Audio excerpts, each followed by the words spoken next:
Bonjour, bienvenue à Arcade-moi ça. Nouvelle capsule sur le McFly, vous l'avez demandé. Eh bien, on est maintenant prêt à vous faire ça mode COVID, distanciation et laver plus blanc que blanc parce qu'en réalité, je suis seul.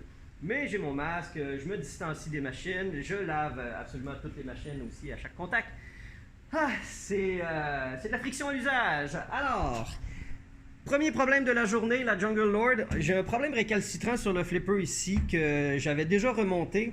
Et il y a vraiment de quoi de peut-être un peu micro-désaligné dans le shaft parce que c'est vraiment juste un petit problème mécanique. Alors, il va falloir que j'investigue ça. On peut voir ici l'activation qui frotte, le plunger frotte à l'intérieur de la sleeve. Alors, c'est soit justement une sleeve usée ou un désalignement ou encore le bout du plunger qui a fait un mushroom. Je le dévisse et on constate. Ok, le plunger n'est pas en si mauvais état vu que je l'avais déjà quand même bien nettoyé et retravaillé, mais je vais quand même nettoyer comme il faut ici. On dirait qu'il y a eu une espèce d'accumulation de graisse ou quoi que ce soit, ce qui fait que quand le flipper ça va jusqu'au fond, c'est là que ça commence à frotter parce que sinon, voyez-vous, c'est vraiment ici là, que la friction, c'est dans ce centimètre-là de distance que ça colle. Alors, si on est chanceux, c'est uniquement ça, mais j'aimerais beaucoup pouvoir changer la sleeve, mais on dirait que le col, des fois, ça arrive qu'après plusieurs activations, il vient à faire une micro-contraction à force d'être activé et se referme sur le sleeve. On n'est pas capable de le retirer, il est coincé là, c'est pas la première fois que je vois ça et ça devient carrément impossible à enlever. La seule façon de régler ça, c'est d'acheter un nouveau coil. Alors, j'aimerais avoir à éviter ça en nettoyant ça, puis écoute, s'il faut, on va passer une lime, on va sabler l'intérieur de la sleeve pour y donner encore un petit peu de durée de vie. Un nettoyage, oui, mais surtout du sablage d'intérieur de sleeve. C'est pas la méthode que je préfère, mais quand un sleeve est vraiment pris dedans, ça va juste donner un peu de temps. Alors, ce qu'on a en avant de nous, c'est un petit peu de temps pour que la game puisse fonctionner encore peut-être quelques semaines, mais inévitablement, il va falloir changer le coil, malheureusement. Cette machine-là est très en demande au Mac et joue énormément. Alors, c'est pas parce qu'il y a du COVID que le monde s'empêche de jouer. Alors, j'ai vérifié que le end of stroke, la distance se fait bien, que les soudures sont encore toutes très bonnes et tout est à sa place. Alors, on est prêt à tester.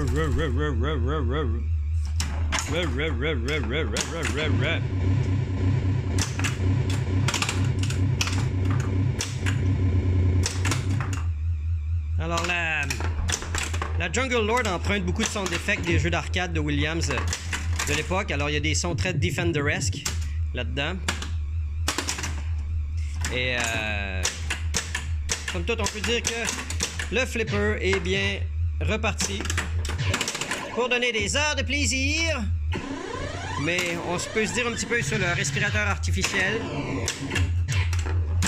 On se le cachera pas, c'est le maillon le plus faible dans une machine à boules, qui est dans un bar arcade. C'est les flippers. Ils sont tellement sursollicités qu'il faut toujours les reconditionner.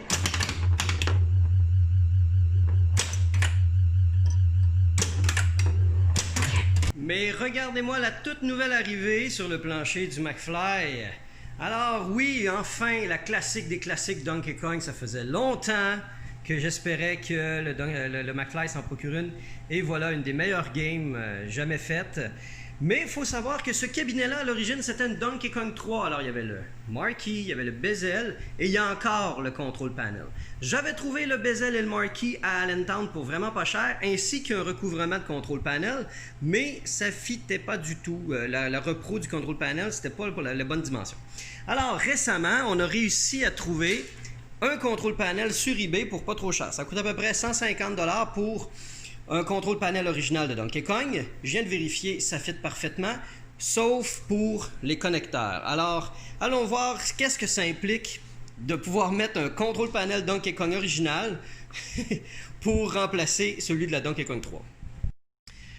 Alors, le panneau de Donkey Kong, on va carrément enlever manette, bouton. Ça, c'est pas un bouton Nintendo original, mais on va faire avec ça si on n'en trouve pas d'autres dans le sous-sol pour être capable de mettre la nouvelle manette ici, changer le petit plastique ici qui est cassé, mettre les deux boutons et mettre le bouton jaune ici, à défaut d'en avoir un orange. Je vais essayer de gratter un peu les brûlures, un petit peu les sabler pour qu'on puisse, d'après moi, aller rechercher le visuel qui est en dessous. Tout démonter ça. Ça, c'est en très mauvais état, mais bonne nouvelle, chez Arcade Shop, il y en avait des repros pour 5$. Alors ça aussi, ça va donner vraiment un bon petit coup de jeunesse au contrôle panel.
Bon, on y est arrivé. Ah là là là là la yaï, mais en mes papés.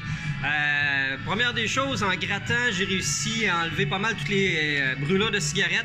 C'est pas parfait, mais au moins on est capable de lire deux players. J'ai nettoyé un peu les boutons rapidement, mais c'est sûr, ça en ferait bien des nouveaux. Mais bon, j'ai passé aussi un petit polissage pour justement rendre tout ça beau. J'ai réussi à trouver un piton jump neuf en arrière parce que celui-là qui allait ici était complètement scrap. Alors, en fait, il n'était pas original. Alors, je voulais un bouton original Nintendo. La manette est enfin remontée. J'ai le nouveau carton, franchement. Il a de la gueule. Ce qui me manquerait, ça serait les 4 petites vis qui vont ici. Malheureusement, l'ancien contrôle panel n'avait pas ce type de vis que j'aurais pu piger dedans. Un bon nettoyage a été fait, un refitting, et puis il reste bien qu'à plugger ça. Le seul truc qui manque, c'est que voyez-vous, ça c'est le crochet pour faire maintenir en place le contrôle panel, et il en manque un. J'ai pris celui-là de l'ancien contrôle panel pour me rendre compte que le trou, ils sont pas pareils, puis j'ai pas de mèche à métal. Avoir une mèche à métal, je fais un trou, puis j'installerai celui-là. Et puis en plus, je me suis tellement fait chier, la vis, elle s'était strippée, elle voulait rien savoir de s'en aller.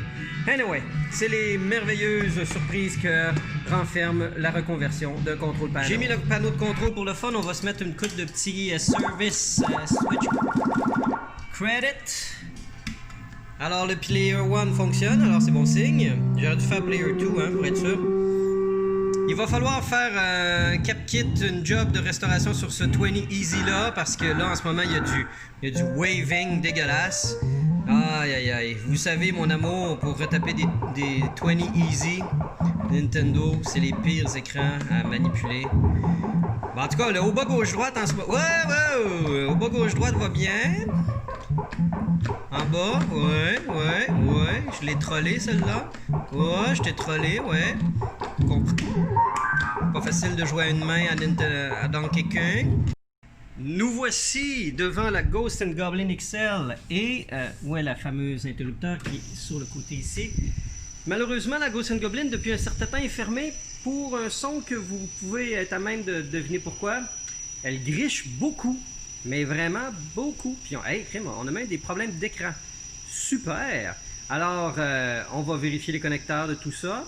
Et on va surtout prendre le bord, parce que j'ai déjà changé le potentiomètre de volume. J'ai l'impression qu'il va falloir faire un cap kit sur la sortie audio, dans toute la section audio, pour être capable d'enlever le grichement. Mais surtout, je veux trouver c'est quoi la source de ce problème-là.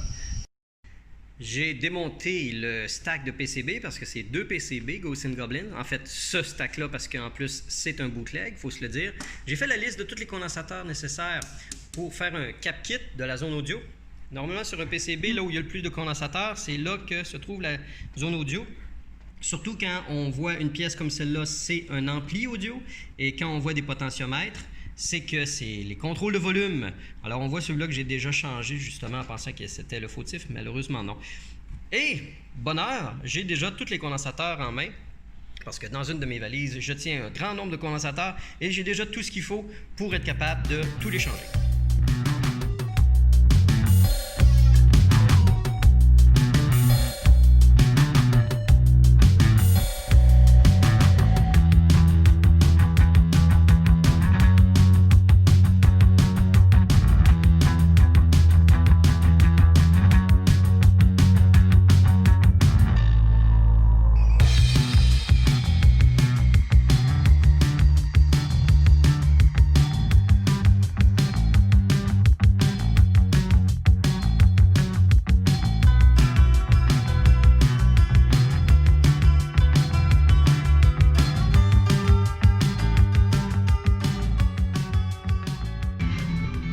Le board, une fois remonté, ça donne ça.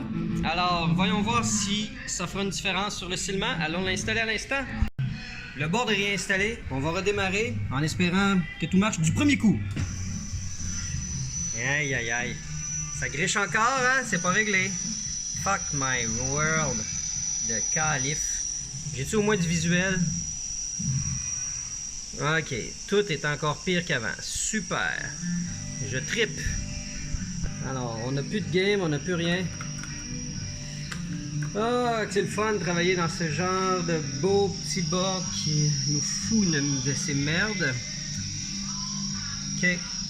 Je vais investiguer, je vous reviens aussitôt que j'ai du progrès.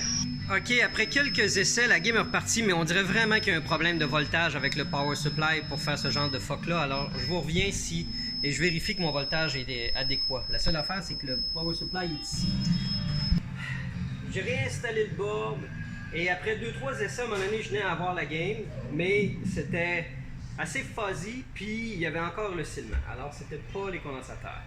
Je pensais que c'était peut-être le voltage qui était trop haut, finalement, le voltage est bon, mais en fait, j'ai testé sans mettre la charge, et puis là, à un moment donné, ça a fait une petite fumée, une petite odeur de brûlé, et vraiment, je pense que en fait, le power supply a sauté. Il était ça à la fin. Fait que d'après moi, à partir du moment qu'on mettait la charge, le power supply était juste pas capable de fournir l'ampérage nécessaire.